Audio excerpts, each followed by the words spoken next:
What's going on? Dylan Conrad, Metabolic Mama Secrets. Today I'm going to talk to you about hormonal imbalances and where the F do you actually start. Before I get into that, if you're watching this on YouTube, please like, subscribe, turn notifications on. If you're listening to this on Spotify or iTunes, please click that bell button. That's a notifications button, and click follow. That'd be amazing. All helps the algorithm. Okay, hormonal imbalances. So I'm not going to be a ranting fool this time, and I have some notes on my computer screen, so if I'm looking away and I lose eye contact with you, that doesn't mean I don't love you, okay, because I love you. But, so we got a bunch of hormonal imbalances, right? So we got low cortisol, high cortisol. We actually have high-low cortisol, which is a whole different thing. You have low progesterone, excess estrogen, low estrogen, PCOS, so polycystic ovarian syndrome, and then low thyroid. So there's a bunch in there, right? And like, we give all of our clients questionnaires. That's where they start. Everyone's like, oh, should I get blood work done? Da da da. I'm like, blood work? It's just not accurate enough, to be honest with you. I mean, it's a good way to confirm something, but there's a lot of variability that goes into blood work and saliva work. There's not much variability that goes into like a questionnaire that's yes or no. So if you're experiencing symptoms of having a hormonal imbalance on a questionnaire, it's just going to show up. On a blood test, saliva test, especially with most Western medicine doctors, it's not going to be the same thing. So I would start there. But if you're getting this back and you're like, holy S word, I have so many hormonal imbalances, like, what do I do? Like, you're going to have to modify a million things. The two things that are going to affect the change in your hormones the most, and why I'm actually covering what, I want to get into this real quick. Hormones, for men, I rarely talk about, maybe like testosterone or whatever. If they're older or they're overweight or whatever it is, always have them get some blood work, but that's going to be accurate. For women, not so much. And there's a big reason why.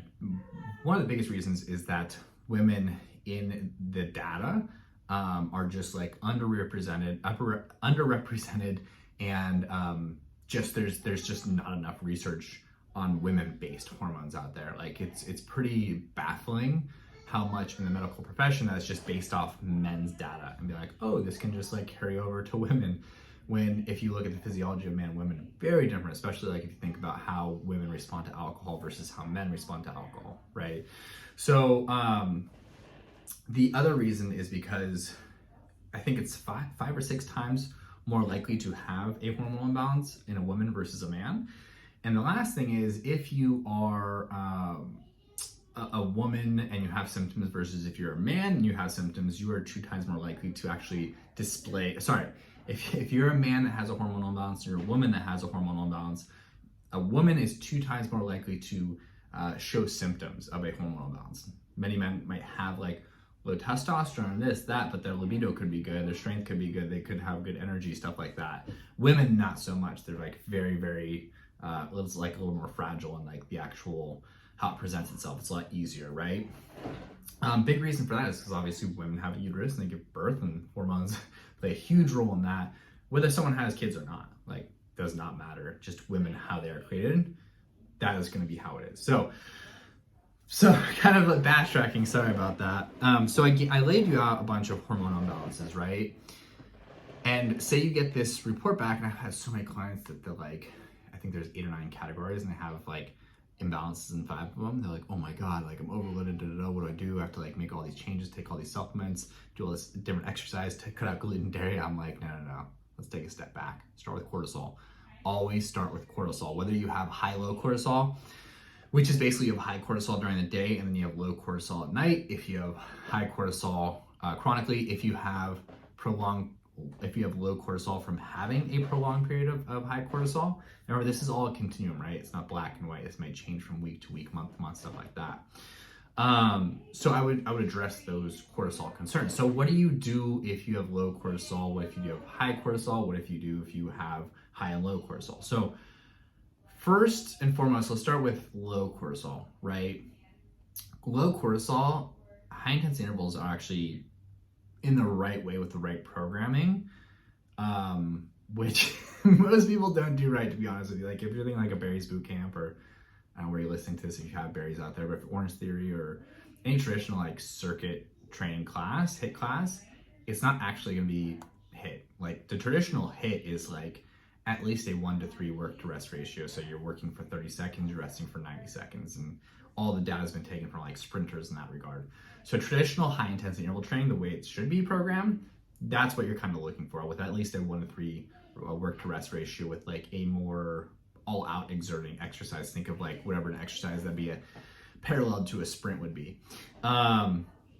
Cardio, steady state cardio is actually pretty good for it. Vitamin C, B1, B6, licorice, not like the candy that you eat, like the root, so like licorice root pills or chewables, and grapefruit juice. Those are actually things that are really, really good for your low cortisol. So if you have high cortisol, you kind of look at the opposite, and this is a lot shittier, but to limit alcohol, I would do what we do with our clients is we do elimination, and then we moderate it back in after 4 to 6 weeks. Massage is amazing. Monitor your HRV, so your heart rate variability. That's the time within beats. That measures your sympathetic versus your sympathetic versus parasympathetic, your rest and digest versus your fight or flight response in your nervous system, so it can tell you how recovered you are, right? So using the HRV, if you have like an Apple Watch, it actually does measure that. You can just Google how to do that. I'm not sure about the other wearables, by the way. Walking, strength training, so not like a circuit strength training one where you have like a 1 to 3, 1 to 5 work to rest ratio where you're lifting, heavier weights with good form, obviously. Muscle relaxation and like visualization techniques actually work really well. Relaxation, meditation, diaphragm breathing, having an orgasm. Music to your ears, right? Go have an orgasm because it's really going to help your high cortisol. Wean off caffeine, which sucks, but I would say eliminate before you start moderating again. And that's pretty much summation. There's a bunch of different supplements. Specifically, the ones we use specifically are rhodiola, ashwagandha, L-theanine, fish oils, L-arginine, L-tyrosine, and magnesium. Those are some of them that we use in our clients. Our supplements through Prestige Labs. Shout out clients, you get 40% off, by the way. Yeah, so that's where to start with high cortisol. Now, if you have high and low cortisol, you're gonna have to take a deeper approach, right? Obviously, these are kind of like the acute responses. For if you have high, low, like high during the day, low at night, which is typically like what you'll have, you need to seek some help for your chronic stresses, whatever that is. So like whether that's lifestyle remodification, whether you need to work with a life coach, a therapist, whatever it is, great. I love both. I've worked with both. Cannot say enough great things. It all starts with the mindset. So really I think I talked about this like a week or two ago about my binge eating, right? And so I had to eliminate those chronic stressors from my life and remodify my life. And it actually was like, it raised my ceiling and what I was able to get out of life in terms of my relationships, my business, my own like health journey. So able to get a lot more. But then you wanted to basically from there, really optimize your nutrition, really optimize your training, and really optimize your mindset. So that's going to be like a deeper kind of thing, except for the nutrition and the training. And a lot of that stuff from modifying your nutrition and your training will leak into those other aspects of your mindset, make you more positive, make you more structured, make you more routine, which are all beneficial to having a more positive, conducive mindset. So that's where you should start if you have hormonal imbalances. Just start with cortisol. Start there. I like to retest, so like do 1 to 3 months with 100% adherence. So if you have a setback, you start over again, which is totally fine. Just create a strategy for the next time it happens, because it will happen again. But make these different one habit at a time changes so you can attack this and then retest after 1 to 3 months, see how you're doing, see if your score has gone up, and then just retest and continue to make one change at a time, 1 week at a time, until you have it down pat. Have some accountability system, whether that's from your therapist, or if you're working with a life coach, or from your trainer, your coach, raising my hand right here if you need that, and make a solution that you actually enjoy and it's realistic for you.